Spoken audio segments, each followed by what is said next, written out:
चालू असलेली जी गोष्ट आहे, जिकडं तिकडं बलात्कार होणे वगैरे वगैरे वगैरे वगैरे, या ज्या गोष्टी व्हायला लागल्यात, आपल्या अंतकरणातल्या भावनेमुळे ह्या गोष्टी व्हायला लागल्यात. आणि म्हणून राजाचं विचार जर आम्ही मनात घेतलो आणि राजांचं विचाराप्रमाणे जर आपण परस्त्री माते समान जर वागू लागलो, तुकोबारायाने सुद्धा सांगितलंय महाराज, परविया नारी माऊली समान, परविया नारी माऊली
परस्त्रीच्या ठाई जो नपुसकासारखं राहतय, त्याच्यात आणि कोण्या संन्याशात काही फरक नाही. म्हणजे संसारी असून सुद्धा, ग्रस्ती असून सुद्धा परस्त्रीच्या ठाई जो नपुसकासारखं राहतय, त्याच्यात कोण्या संन्याशात काही फरक नाही. तुका म्हणे हेची आश्रमाचे बळ, परमपद बळ वैराग्याचे. परस्त्री ठाई जो नपुसक, तया अंगी राख असो नसो.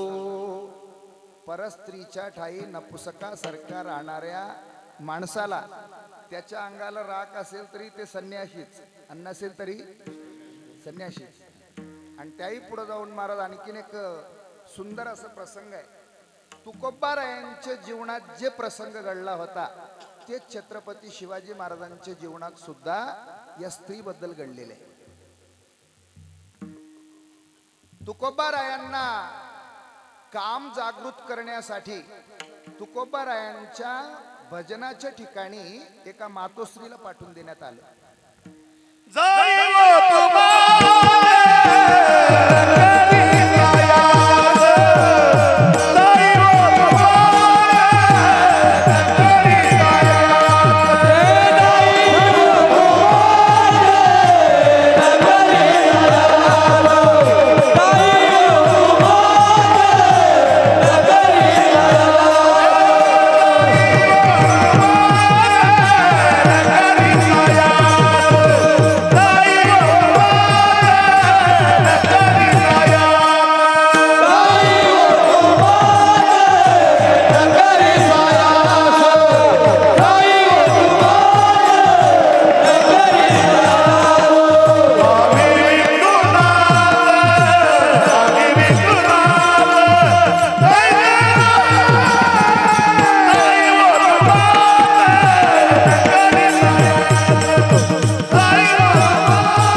गेलेली स्त्री होती महाराज, आणि ते मातोश्री जाऊन त्या ठिकाणी नाना प्रकारचं प्रयत्न करू लागलेले. महाराजांनी सांगितलं, तुम्ही काही जरी प्रयत्न केले तरी तुमचे प्रयत्न आमच्या पैशी चालत नाहीत. का? आम्ही विष्णुदास आहोत. जाई तू माई न करी सायास, आम्ही विष्णुदास तैसे नोहे. हा झाला तुकोबारा यांच्या जीवनातला प्रसंग. छत्रपती शिवाजी महाराजांच्या जीवनातलं सुद्धा सुंदर असं प्रसंग आहे. विजापूरच्या सुभेदाराची सून छत्रपती शिवाजी महाराजांच्या सैनिकांनी पकडून आणली होती महाराज, आणि एका बाजूला ठेवून राजांना विचारण्यात आलं. ते सैनिक विचारू लागले, महाराज आम्ही तुमच्यासाठी खूप सुंदर असं नजराणा आणलेलं आहे. महाराजांनी सांगितलं, असं कसं नजराणा आहे? पेश करा म्हणले समोर. पेश करा म्हणण्याबरोबर महाराज त्या मुलीला आणून समोर उभं केलं. महाराजांनी विचारलं, ह्या मुलीला कुठून आणलात? सांगितलं, विजापूरच्या सुभेदाराची ही सून आहे, आपल्या विरुद्ध पार्टीवाल्याची ही सून आहे, आणि म्हणून त्या मुलीला आम्ही धरून आणलेत. महाराजांनी सांगितलं, मूर्ख हो, हे आपला सनातन हिंदू धर्माचाही नियम नाही. परस्त्रीला आपलं काम काय आहे ते पुरुषासोबत आपण पराक्रम करायचा आहे. एखाद्या स्त्रीवर असा अत्याचार करणं हे आपलं धर्म नाही. ते जरी पुढचे काही करत असतील तर आपला धर्म तो नाही. आणि म्हणून महाराज आपण जसं बायलेकीचं बोळवण करीत असतो त्याप्रमाणे छत्रपती शिवाजी महाराजांनी त्या विजापूरच्या सुभेदाराच्या सुनाची काकणचोळी करून महाराज मेण्यात बसून सन्मानासह आपल्या छत्रपती शिवाजी महाराजांनी वापस पाठवून दिलं.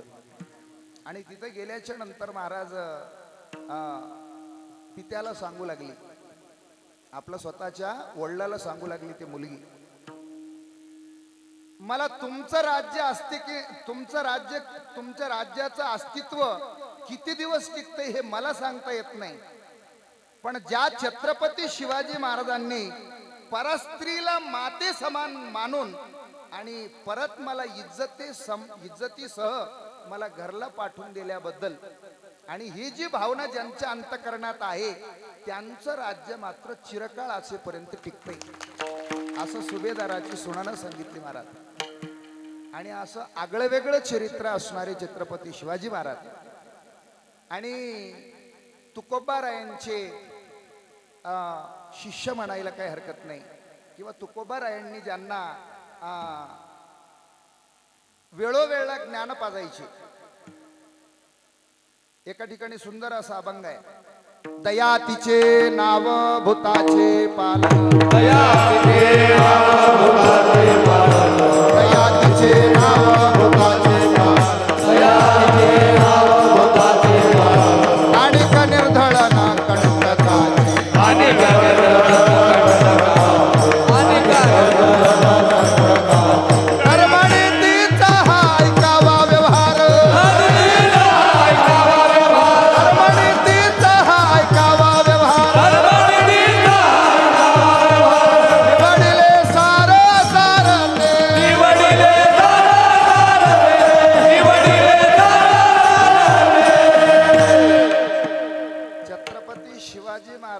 धर्म सांगत असताना तुकोबाराय महाराज सांगतात, दया तिचे नाव भूताचे पालन, अनेक निर्दळन कंटकाचे. दोन्ही प्रकारचा धर्म सांगायला लागलेत महाराज. दया म्हणजे काय? प्रत्येक प्राणी मात्रावर आपण दया करणे, कोण्याही प्राणी मात्राला आपल्याकडून त्रास होणार नाही, हे दया आहे. पण ते जर समोरचा आपल्यावर बिघडून पडू लागलं तर त्याला काय करायचं आहे ते त्याला सुद्धा अनेक निर्धळन कंटकाचे. जोपर्यंत जमलं तोपर्यंत जमलं, आणि नाहीच समोरचं जमू देना गेल्यावर अनेक निर्धळन. धर्माचं स्थापन करण्यासाठीच ते अवतार आहे, शिवशंभूचा अवतार आहे. ज्या ज्या वेळेला या पृथ्वी तलावर पाप जास्तच होते आणि ज्या ज्या वेळेला या पृथ्वी मातेला पापाचा भार सहन होत नाही त्यावेळेस या पृथ्वी माता वत्साच्या रूपामध्ये ब्रह्मदेवाकडे जाते म्हणजे वत्सरूपी पृथ्वी ब्रह्म्यापाशी जाय. आणि त्या ठिकाणी महाराज रडत सांगते म्हणे पृथ्वी माता, आता मात्र या पृथ्वी तलावरचं जे पाप आहे त्या पापाचं भार मला सहन होईना झालंय. त्यावेळेस मात्र स्वतः देव अवताराला येत असतात म्हणे. भगवान श्रीकृष्ण अर्जुनाला भगवद्गीतेमध्ये सांगतात, यदा यदा हि धर्मस्य ग्लानिर्भवति भारत. भारत ग्लानी धर्म उलट आहे. आता भारतातच धर्माला ग्लानी आल्यावर भगवान श्रीकृष्ण म्हणतात मी अवताराला येत असतो. बाकीच्या देशामध्ये नाही, फक्त भारत सांगितलंय. आणि अवताराला येऊन करतात काय, धर्म रक्षावया अवतार घे, धर्म रक्षावया अवतार घे.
आपुल्या पाळीशी भक्त जना.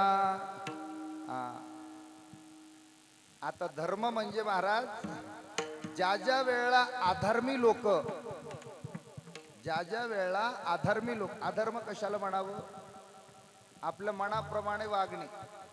आपल्या मनाला जसं मनाला काय वाटत नाही, मनाला काय करावं वाटत नाही, मन कोणीकडे नेत नाही, आहे का नाही. मन जिकडं नेईल तिकडं आपण भटकत जाणे त्याचं नाव अधर्म आहे. आणि शास्त्रानं सांगितल्याप्रमाणे वागणे त्याचं नाव धर्म आहे. बरोबर आहे. रीतीनं वागणे, नीतीनं वागणे त्याचं नाव धर्म आहे. आणि नीती सोडून वागणे त्याचं नाव अधर्म आहे. ज्या ज्या वेळेला अधर्म जास्तच होईल आणि धर्म लोपल्या जाईल त्या त्या वेळेला असा अवतार येत असते.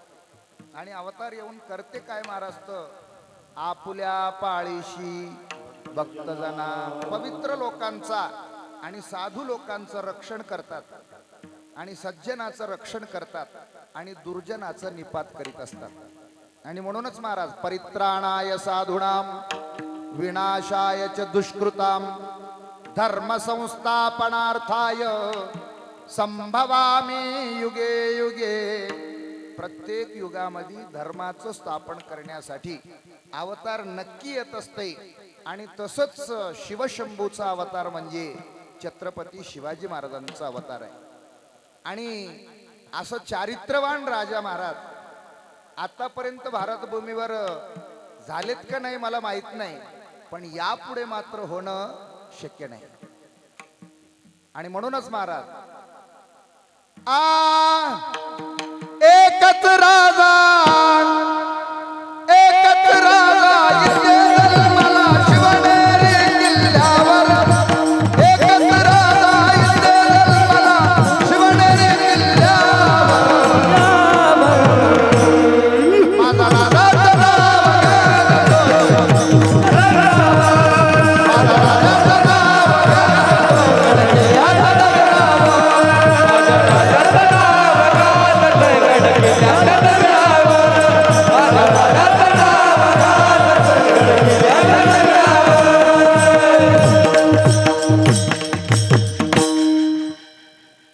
आतापर्यंत तसे राजे झाले असतील, आपल्या वाचनातून कोणाचं चरित्र गेलंही नसेल महाराज, पण आता यापुढे मात्र तसे राजे होणं शक्य नाही आता या काळाला.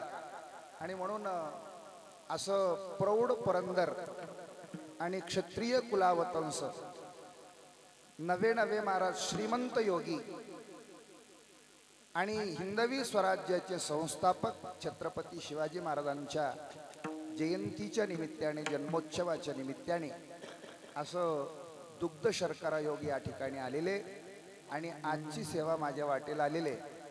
आणि 7व्या दिवसाची सेवा असल्यामुळं आज वारकरी संप्रदायाच्या नियमाप्रमाणे मागणीपर प्रकरणातील अभंग जगद्गुरु जगद्वंदनीय तुकोबराया महाराज यांचा 4 चरणाचा आणि देवाला मागणी मागणारा अभंग सेवेसाठी निवडलेले. विठ्ठल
माणसानं या नरदेहात येऊन सर्वच काही केलेले आहे, पण जे करायचं ते विसरलेले आहे. जे जोडण्यासाठी इथं आलंय, बाकीच्या जन्मात जे नसलेलं ज्ञान आहे या मनुष्य देहात आहे. पशु काय पाप पुण्य जाणती, उत्तम मध्यम भोग भोगिती. पशुला पापन पुण्य समजत नाही, आणि म्हणून मनुष्य देहामध्ये याच्यासाठी आलेले आहे, बहुता जन्मांती जन्मलाशी नरा देव तो सोयरा करियाता. बाकी सर्वच काही केलं मात्र देवाला सोयरा करायचं विसरलेले महाराज. त्याच्यासाठी महाराज हरिपाठामध्ये खूप सुंदर फलप्राप्ती सांगतात.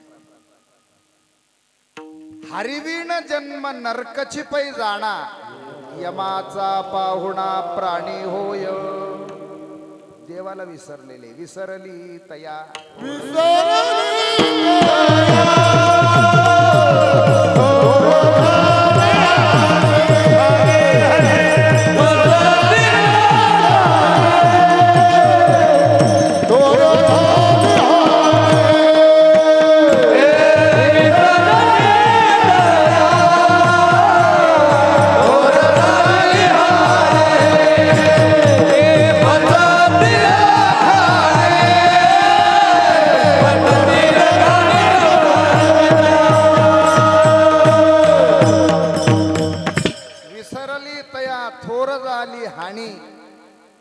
पचतील खाणी 84च्या. बाकी सर्वच केलं मात्र त्या देवाला जोडायचं विसरलेले महाराज. त्यासाठी लक्षात आलं म्हणून एक समर्पक दृष्टांत असा आहे, सांगून जातो. एक शावकार सुंदर असं धनवान संपत्तीवान आणि फ्लॅट सोनं नाणं जमिनी सर्व सर्व सर्व पदशीर. संध्याकाळी जेवण दुकानं वगैरे सर्व मोठे मोठे. संध्याकाळी जेवण वगैरे झालं की महाडीवर जाऊन बसले की विचार करायचा म्हणे. दुकानं हात मकानं हात फ्लॅट हात गाड्या हात. एकदा देव भेटले की माझं काम होते गड्या म्हणावं म्हणा. जन्माला आले कुठं माडीवर बसून गादीवर येशीच्या हवेला. देव म्हणला म्हणा काय सांगावं बापा याला. असे 6 महिने ऐकले म्हणे देवाने. एकदा देव भेटले की माझं काम होते बुवा म्हणायचं. 6 महिन्याच्या नंतर देव एके दिवशी हुंटवाल्याचं सोंग घेतलं आणि शावकाराच्या माडीवर असणारे जे खापर आहेत त्या खापरावरती एक मोठा लाकूड घेऊन जडकवायले. त्या कशाला? खापरायला. खालून शावकार म्हणायला लागले, ते कोण आहेस रे वरे? ते म्हणले मी हुंटवाला हो साहेब, हुंटवाला हो. शावकार मी हुंटवाला हो. वर काय करायलास खापरावर? म्हणला माझा हुंट हरवलंय म्हणला. मी हुंट सापडवायला आलो. कुठं? खापरावर. काय करायला? बंडाटी घेऊन जडकायले. कशाला? खापरायला. मधातून ते शावकार म्हणला पिसास काय रे म्हणला. खापर जड केल्यानं कुठं देव सापडते होय? खापरस जड केल्यानं कुठं हुट सापडते होय म्हणला. ते मधातून शावकार तसं म्हणल्याबरोबर वरून देवानं सांगितलं, पिस मी नाही म्हणला, पिस तू आहेस म्हणला. येशीच्या हवेला बसून पायावर पाय मारून रोज तुपाचं जेवण करायलास म्हणला. 1.25 हाताच्या गादीवर झोपालास म्हणला. तुझ्या बापानं बांधून ठेवलंय का म्हणला देवाला?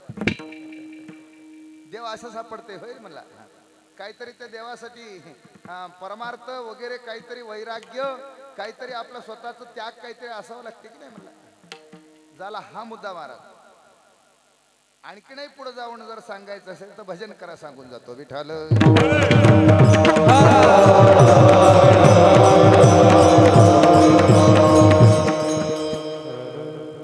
चार 2 माणसं नावेत बसलेले आहेत आणि नदीच्या पलीकडल्या काठाला जाण्यासाठी निघालेले आहेत. आणि रिकामा बसल्याबरोबर माणसं काहीतरी विषय निघतंय माणसाचा. गप्पा मारायला सुरुवात करतात. त्यात माझ्यासारखे एक महाराज होते. आता महाराजाला पहिलंच बोलायची सवय राहते. महाराजांना नावाड्याला विचारायला सुरुवात केलं, का रे तुला काकडा आणि हरिपाठ काय पाठ आहे काय? त्यानं म्हणला नाव हाणण्याच्या पलीकडे मला दुसरं काहीच जमत नाही महाराज. काकडा आणि हरिपाठ तुला जमत नाही, तुझा जन्म वाया गेला. कोण सांगितलं? महाराजांना. काही वेळाच्या नंतर त्याच्यात एक डॉक्टर होते. डॉक्टरनं विचारलं, का रे तुला काही गोळ्या वगैरे काही समजतात काय? डोकेदुखीचे, तापीचे, काही सर्दी खोकल्याचे काही गोळ्या वगैरे काही समजतात का? काही इंजेक्शन वगैरे समजते? ते म्हणला इंजेक्शनही समजत नाही, गोळ्याही समजत नाही. नाव हाणण्याच्या पलीकडे मला तिसरं काहीच धंदा येत नाही बुवा म्हणला. नाव हाणणे आणि घराकडे जाऊन भाकर खाणे हे दोनच कामं जमतात मला, तिसरं काम मला जमत नाही. गोळ्या वगैरे समजत नाही, तुझा जन्म वाया गेला. काही वेळाच्या नंतर त्याच्यात एक वकील होता.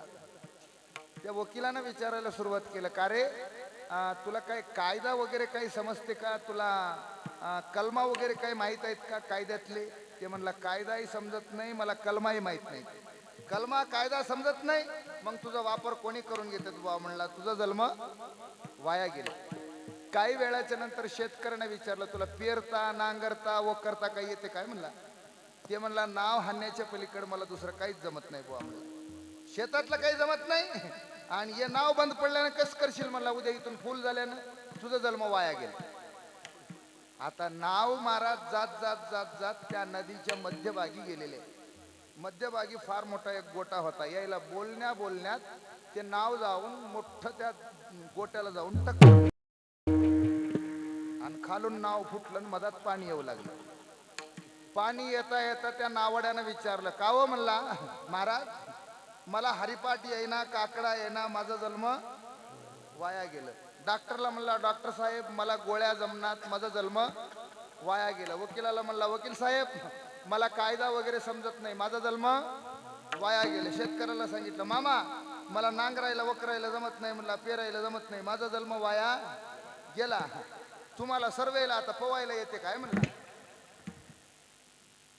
तुम्हाला सर नाव फुटलंय म्हणला खालून आणि पाणी यायला लागलंय म्हणला, पोवायला येते काय म्हणलं तुम्हाला आता? ते म्हणले आम्हाला पोवायला येत नाही. माझा जन्म वाया जाते की नाही ते पुढचं राहिलं म्हणला, पण आता तुम्हाला पोवायला येत नसल्यामुळं तुमचं जन्म नक्की वाया जाते बघा म्हणला. नाही तरी जन्म गेला वाया, नाही तरी गेला जन्म वाया, नाही तरी गेला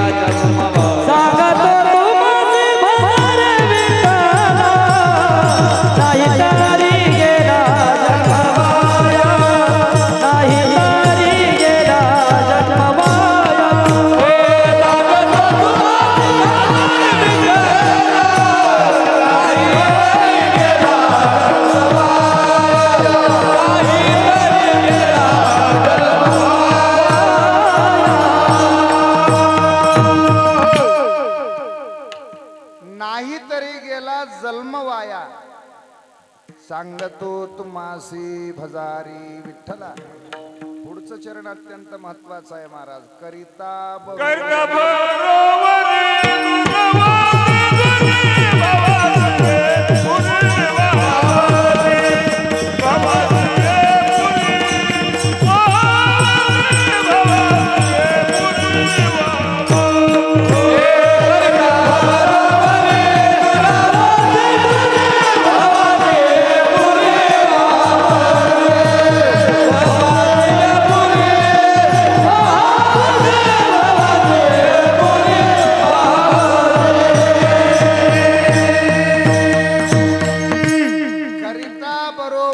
दुरावसे दुरी भवाची पुरी वहावसी.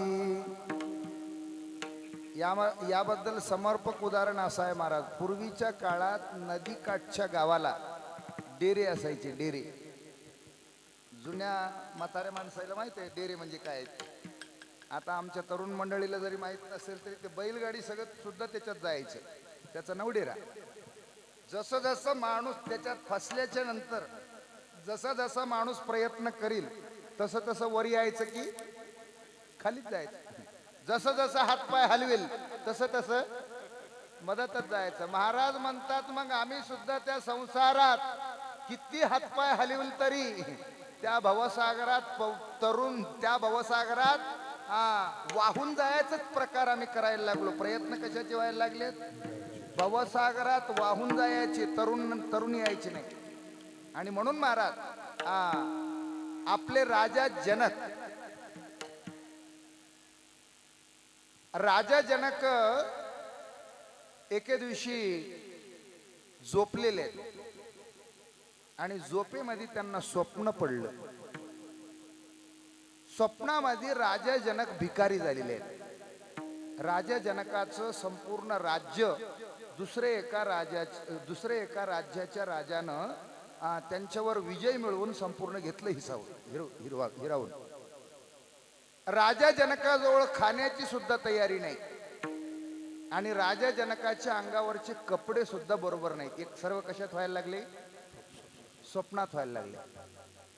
आणि राजा जनक तर पलंगावर झोपलेले आहेत आणि ते पलंग काय लाकडाचा नाही, सोन्याचा पलंग आहे.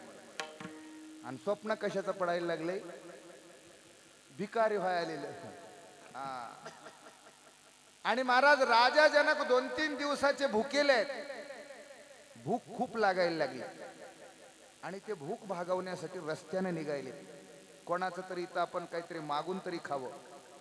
जे राजा रस्त्यानं निघाल्याच्या नंतर लोक आरती घेऊन थांबायचे, तेच राजा रस्त्यानं निघाल्याच्या नंतर लोक कवाडी लावून घेऊ लागले.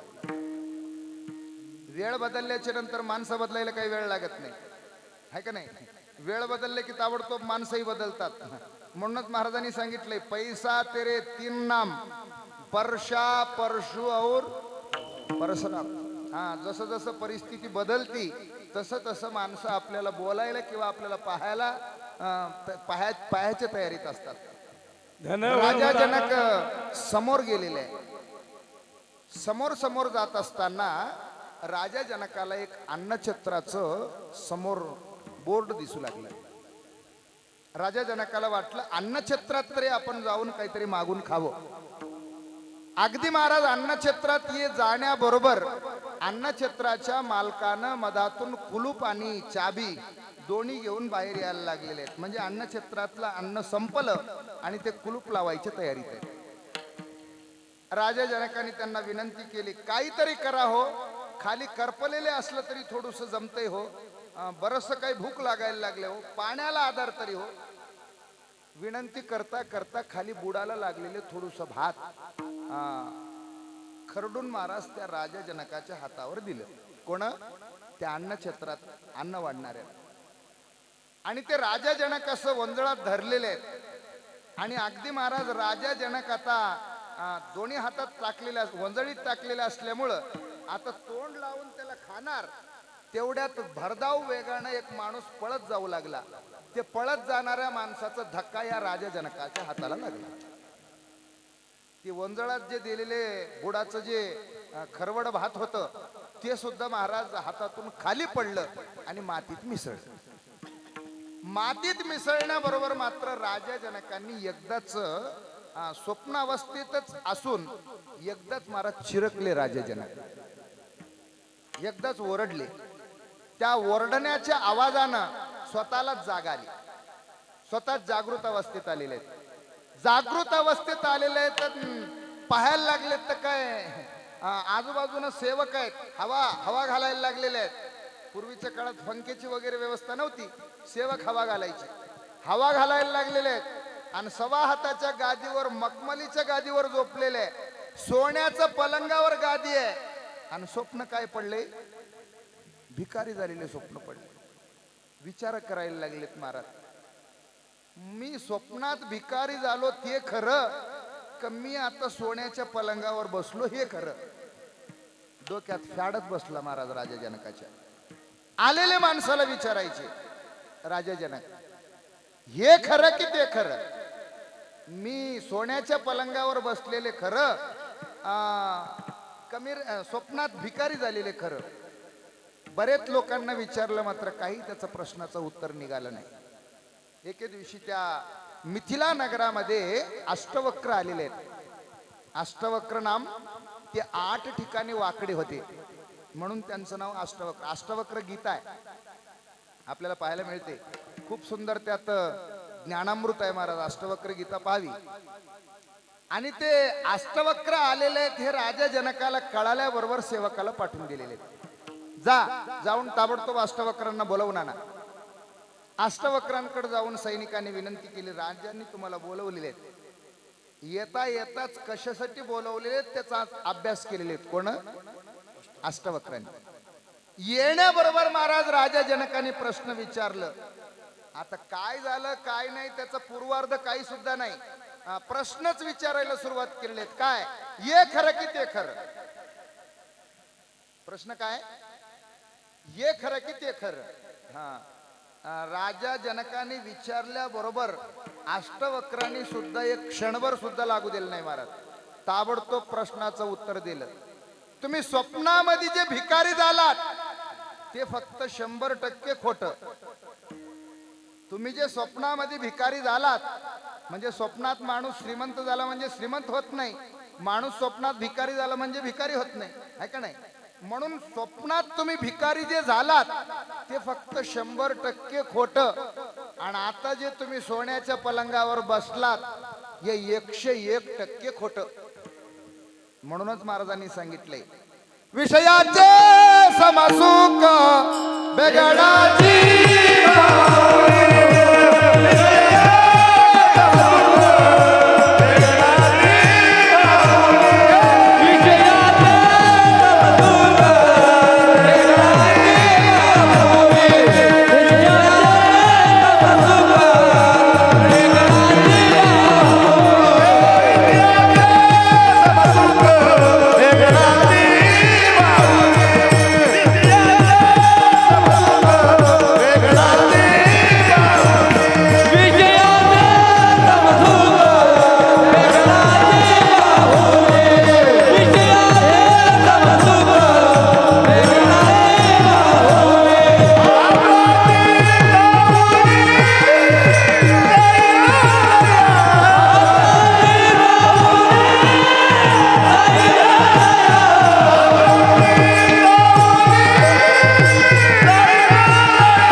आब्र म्हणजे झाड, वृक्ष आणि सावली.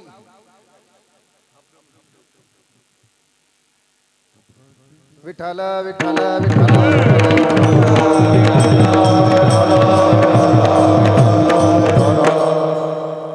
महाराज झाडाची सावली असो की आबाळाची सावली असो ते शाश्वत अशी सावली नाही, टिकून राहणारी सावली नाही.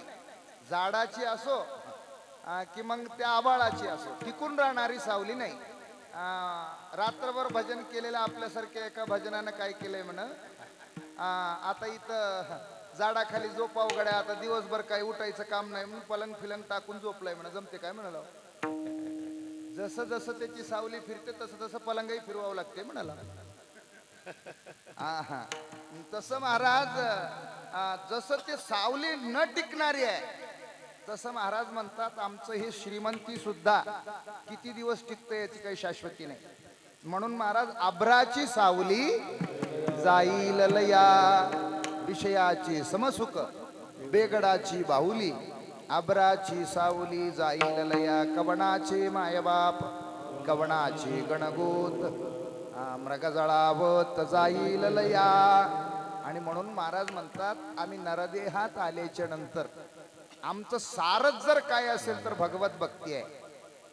एवढी नरदेहा विचारावे सार, एवढी नरदेहा विचारावे सार, एवढी नरदेहा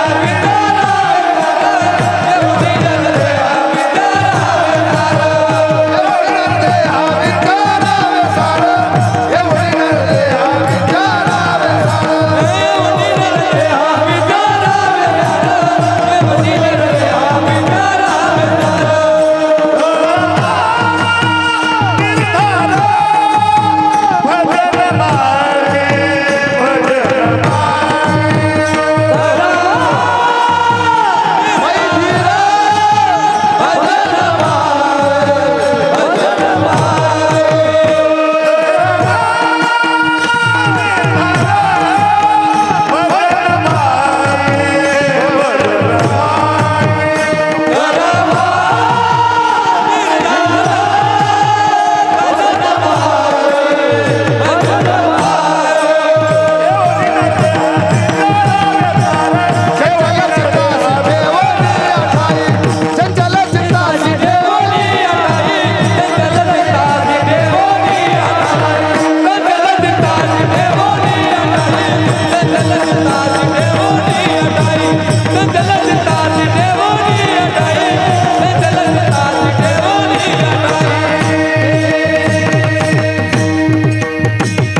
विचारावे सार, धरावा पैधीर भजन मार्गी.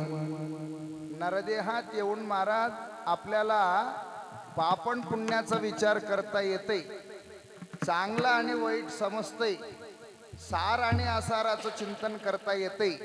म्हणून महाराज म्हणतात नरदेहात आल्याच्या नंतर आमचं सारच जर काय असेल नरदेहाचं तर ते भजन आहे.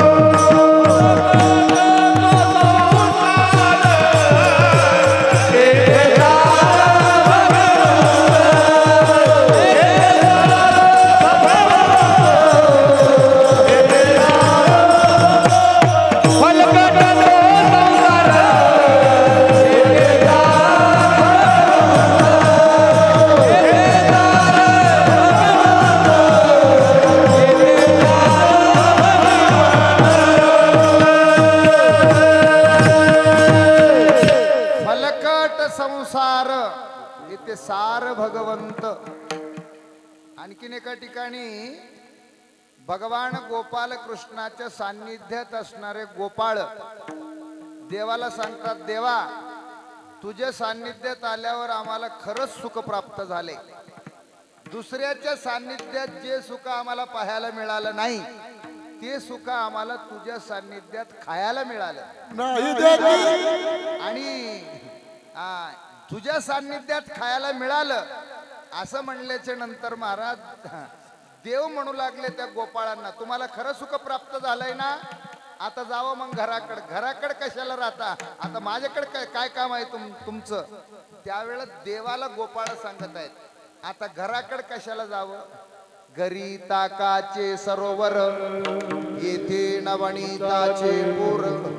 आता घराकडे काय ताकाचं पाणी पियायला जावं होय, तुमच्याकडे एवढं सुंदर तूप सोडून देऊन नवनीत सोडून देऊन घराकडे ताकाचं पाणी पियायला कशाला जावं.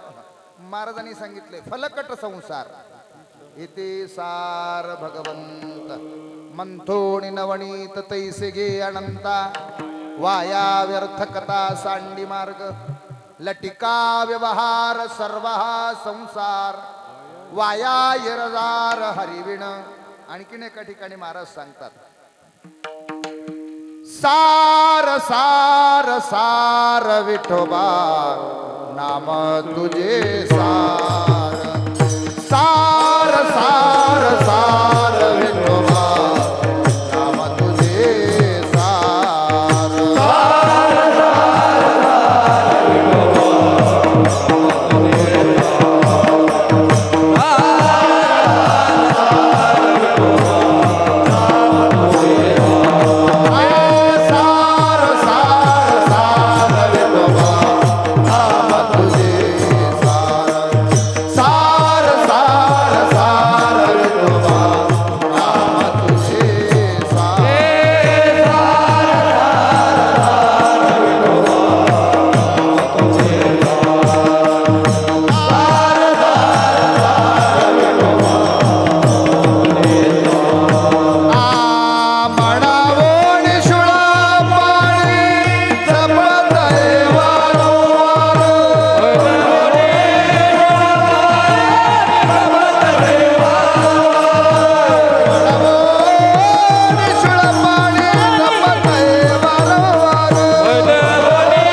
नाम तुझे सार. आणि म्हणून या जगात जर सार जर काय असेल तर भगवत भक्ती आहे महाराज. आणि म्हणून जगत मिथ्या आहे, प्रभू सत्य आहे. सत्य तू विठ्ठला. म्हणून महाराज म्हणतात देवा बाकी कोणाचंही विसर पडलं तरी जमलं, तुमचं विसर मला पडू नये आणि हे मला द्या, दुसरं काही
तुमच्या चरण आनने गोदे सीतारी, आनने गोदे सीतारी, आनने गोदे सीतारी, आनने गोदे सीतारी, आनने गोदे सीतारी, आनने गोदे सीतारी,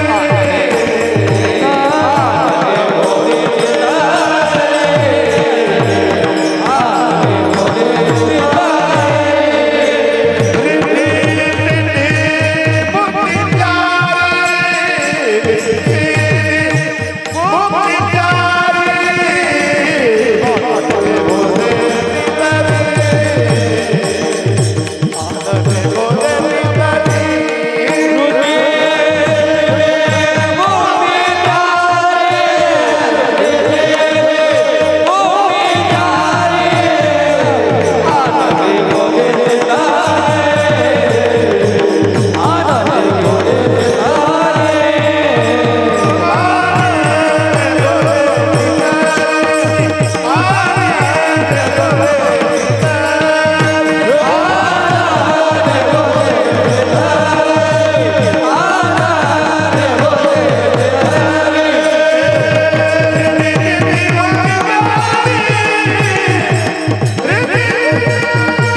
कुठल्याही प्रकारचं मी शपथ घेऊन सांगतोय, मला दुसरं काही सुद्धा लागत नाही.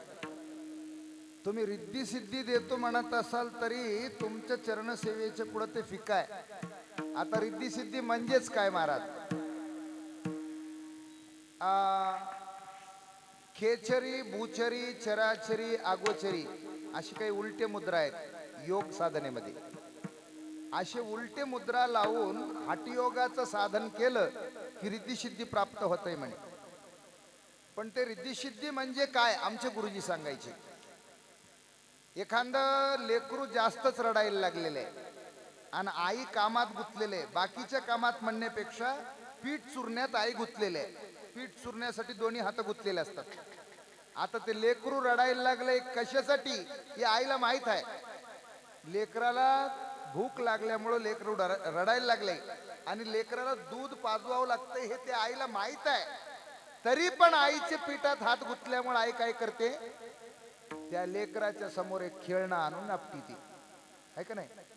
आणि ते लेकरू ते कुळकुळा असो खेळणं असो ते हातात घेऊन काय करते, वाजवीत वाजवीत आपलं पोटाला लागलेली जे भूक आहे त्या भूकावर त्याचा विसर पडतो. मग पुन्हा नंतर हात वगैरे धुवून आणून आई दूध पाजविते, ते पुण्याचा विषय झाला. पण तोपर्यंत लेकरू कशात गुतलंय, खेळण्यात गुतले आहे का नाही.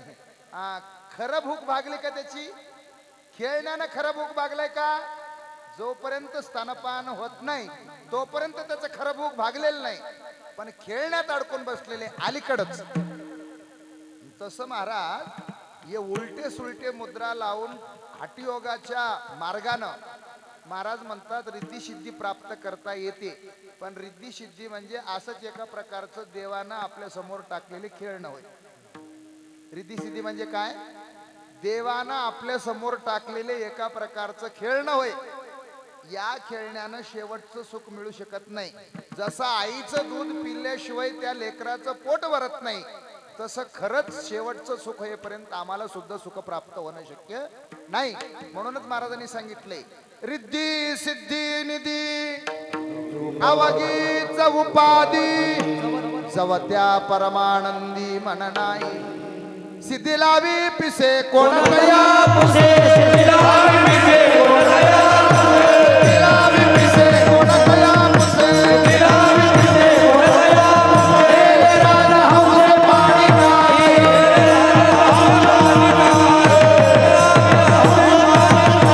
सिद्धी लावी पिसे कोण कया पुसे, सिद्धी लावी पिसे कोण कया पुसे, सिद्धी लावी पिसे कोण कया पुसे, सिद्धी लावी पिसे कोण कया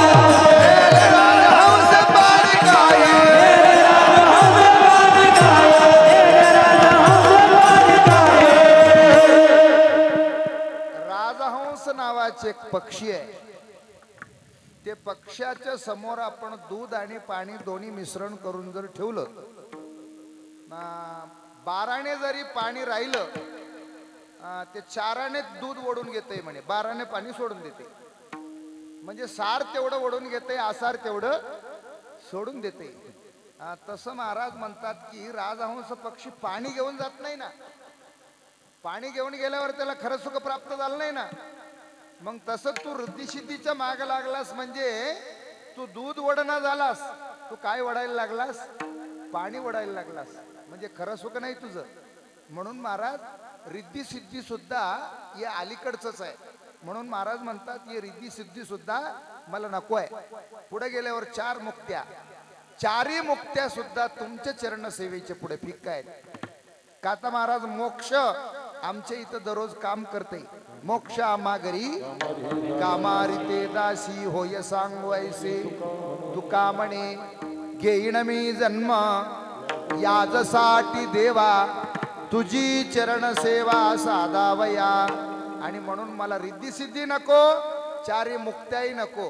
देसाल तर तुमची चरण सेवा ज्यांच्या संगतीत घडते त्यांची संगती द्या. संत संगती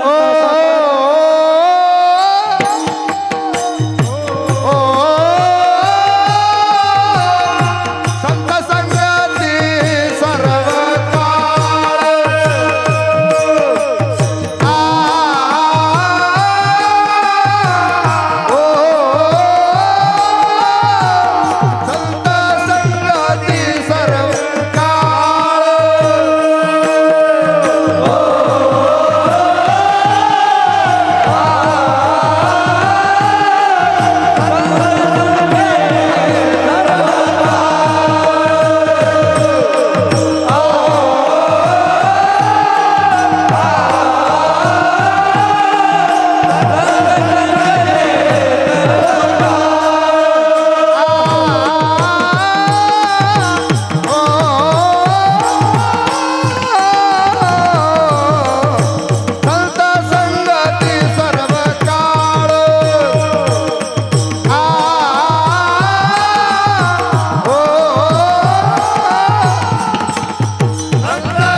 सर्व काळ थोर प्रेमाचा सुकाळ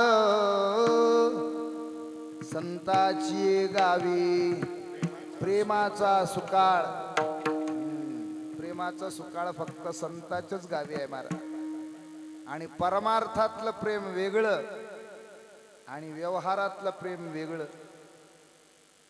व्यवहारातलं प्रेम काही वेळापुरतं असतंय, आहे का नाही. आणि पुढं पुढं सरकत जाणारं प्रेम असतंय ते प्रपंचातलं. आणि टिकून राहणारं ते प्रेम परमार्थातलं आहे. तुम्ही जेवढं प्रेम तुमच्या मुलावर करायला लागले तेवढंच प्रेम ते मुलगा त्याच्या मुलावर करतंय, ते तुमच्यावर नाही, आहे का नाही. तुम्ही जेवढं त्या मुलावर प्रेम करायला लागले ते तेवढंच प्रेम त्याच्या मुलावर करतंय. लक्षात आलं म्हणून समर्पक दृष्टांत सांगून जातो महाराज. भजन करा विठ्ठल.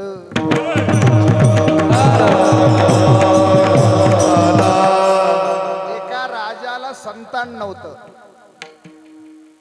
त्यांनी एका साधू पुरुषाकडे गेले. साधू पुरुषांनी त्यांना एक फळ दिलं. आता ते फळ नेऊन राजानं राणीला दिलं. राजाचं खूप प्रेम होतं राणी साहेबावर, पण राणी साहेबाचं प्रेम राजावर नव्हतं. राणी साहेबांनी नेऊन ते फळ दिलं प्रधानाला. प्रधानावर प्रेम होतं. प्रधानावर राणी साहेबाचं प्रेम होतं, पण प्रधानाचं प्रेम राणी साहेबावर नव्हतं. प्रधानाचं प्रेम दाशीवर होतं. त्यानं फळ नेऊन दाशीला दिलं. प्रधानाचं प्रेम खूप दाशीवर होतं, पण दाशीचं प्रेम प्रधानावर नव्हतं. दाशीचं प्रेम राजावर होतं. ते 8 दिवसाच्या नंतर फिरत फिरत फिरत बारुळ मार्ग कवटा मार्ग मंगनाळीला आलं.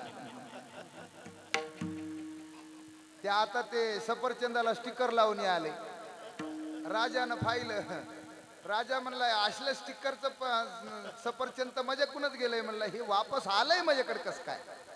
त्याची चौकशी लावल्यावर राजाच्या लक्षात आलं, अर म्हणला एका ठिकाणी टिकून राहणारा प्रेम न हो गड्या. म्हणला हे पुढे पुढे सरकत जाणारा प्रेम आहे. व्यवहारातलं प्रेम पुढे पुढे सरकत जाणार आहे.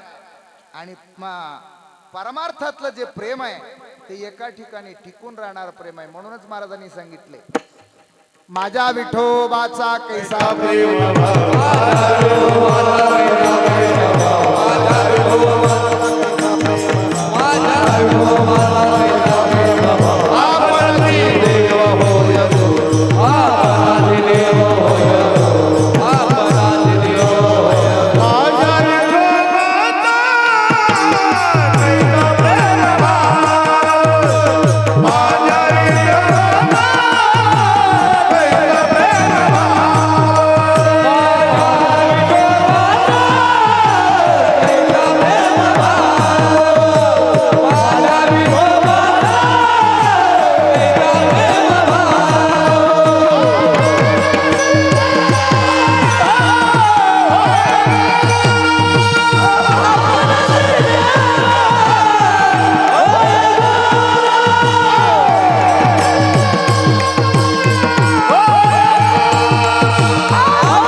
प्रेम आणि संतांचं प्रेम हे आगळं वेगळं असणारं प्रेम आहे महाराज. देवाचं प्रेम सांगत असताना तुकोबाराया महाराज सांगतात, देव ज्या भक्तावर प्रेम करते त्या भक्तासाठी ते देव देवच नसून ते देव प्रेमाच्या खातीर त्याचा गुरु सुद्धा होतय त्या भक्ताचा. आपणाची देव हे गुरु. आणि म्हणून महाराज संतांचं प्रेम आणि देवाचं प्रेम हे आगळं वेगळं प्रेम आहे. म्हणून महाराज संत संगती सर्व काळ थोर प्रेमाचा सुकाळ. आणि संतांच्या संगतीशिवाय देव प्राप्त होणं वेद स्पष्टपणे सांगतात, संता विण प्राप्ती नाही, ऐसे वेद देती ग्वाई. हा, संतांची गरज आहे. देव प्राप्त करण्यासाठी कोणाची गरज आहे? संतांची गरज आहे. आता मुळात आम्हाला संत समजावून घ्यावं लागणार आहे. आम्ही कोणालाही संत म्हणायला लागलो. आताच आमचे महाराज प्रमाण देऊन गेले, ते प्रमाण आता वेळ आहे महाराज त्या प्रमाणाची. दोऱ्या घालणारे, दोऱ्याचे गाट्या मारणारे, बेलाचे पानं भारून देणारे, खारका भारून देणारे, पाणी मतरून देणारे, बोरचं पाणी सांगणारे, लिंब फोडणारे, लिंब बांधणारे, लिंब कापणारे, नाही का? ये सर्वे जंतर मंतर करणारे, ये सारे वैद नक्की होतात. ये महाराज नक्की होतात. ये पोट भरायचा धंदा ज्यानं हातात धरलंय, ये महाराज नक्की होते, संत होऊ शकत नाही. नेणती काही टाणा टोणा, नामस्मरणा वाचोनी, तेची संत ज्यांचा हेत विठ्ठले. नामस्मरणाच्या पलीकडे दुसरं कोणताच धंदा नसतंय. अर्ध कीर्तन होऊ देणे आणि अर्ध कीर्तनात सांगणे, आमच्या इथं गोशाळा आहे, आमच्या इथं अनाथ शाळा आहे, आमच्या इथं लेकरं शिकतेत, आणि त्याच्यासाठी काही दिलं असलं तर बरं होतं. नाहीतर आमच्या गाडीमध्ये कॅलेंडर हातं, आमच्या गाडीमध्ये पुस्तकं हातं. हे सारे जोडधंदे महाराज लोकांचे होते, हे संतांचे नव्हतं. पोट भरण्यासाठी निघालेले महाराज आणि जग सुधारण्यासाठी निघालेले संत. या बुडालेल्या जगाची कळवळा संतांना आहे, महाराजाला नाही. बुडते हे जण नदी खवी डोळा, येतो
या बुडालेले जगाला पाहवत नाही ते संतांना.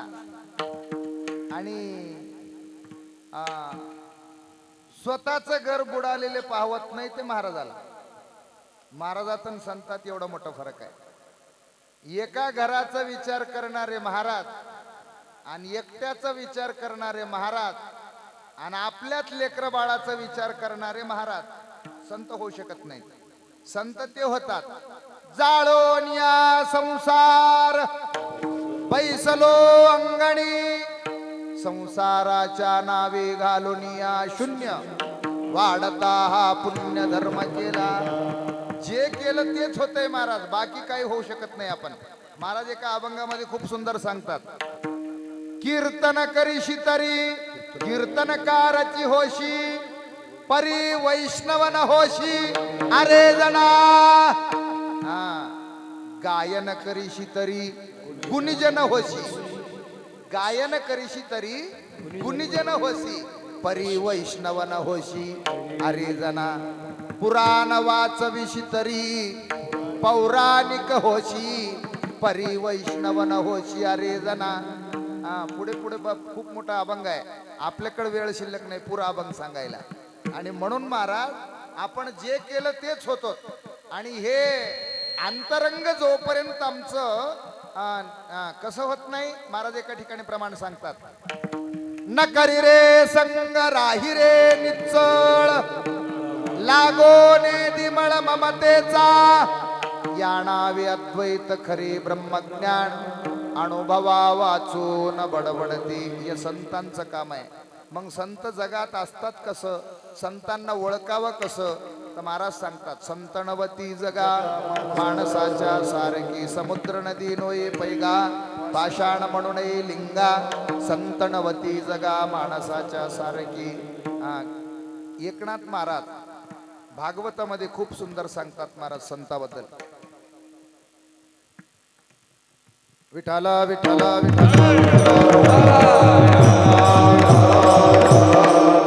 व्याघ्र सिंहाचे दूध जोडे चंद्रामृत हाताचडे परी हरिप्रियाची भेटीना तुडे दुर्लभ गाडे मनुष्या हरिप्रिय हरिप्रिय हरिभक्त नाही. तुम्ही आम्ही सर्व कोण आहोत? हरिभक्त. आपण मृदंग वाजू लागले की आपल्या नावाच्या पुढे काय टाकतात? हरिभक्त. आपण कीर्तन करू लागले की आपल्या नावाच्या पुढे काय टाकतात? हरिभक्त. आपण भजन म्हणू लागले की आपल्या नावापुढे काय टाकतात? हरिभक्त. आणखी नाही पुढे जाऊन सांगतो, कीर्तन करणाऱ्याचंही नावाच्या पुढे हबपच आहे आणि भारुड म्हणणाऱ्याचंही नावाच्या पुढे हबपच आहे का नाही?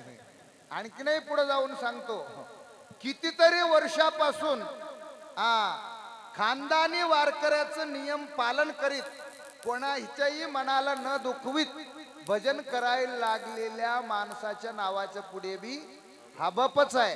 आणि आता सध्या सप्तेचे गुत्ते घ्यायला लागले त्याच्याही नावाच्या पुढे. म्हणून हबप वेगळे आणि हरिप्रिय वेगळे. विठ्ठल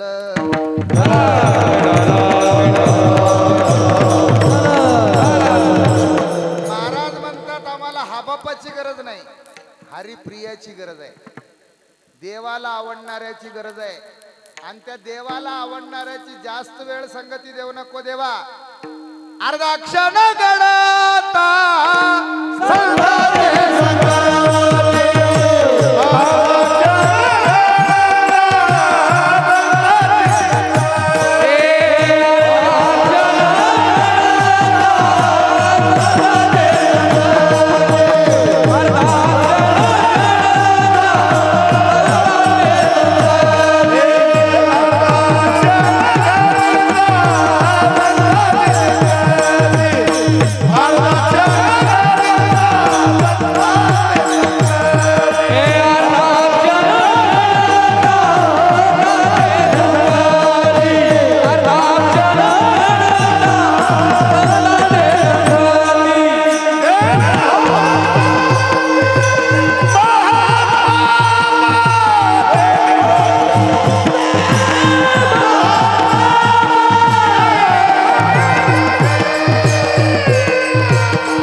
संत आहेत त्यांची आम्हाला जास्त वेळ संगत करण्याची गरज नाही म्हणतात महाराज. अर्धा क्षण डोळ्याचं पातन लावून उघडतो आपण ते तेवढंच वेळ म्हणजे एक क्षण.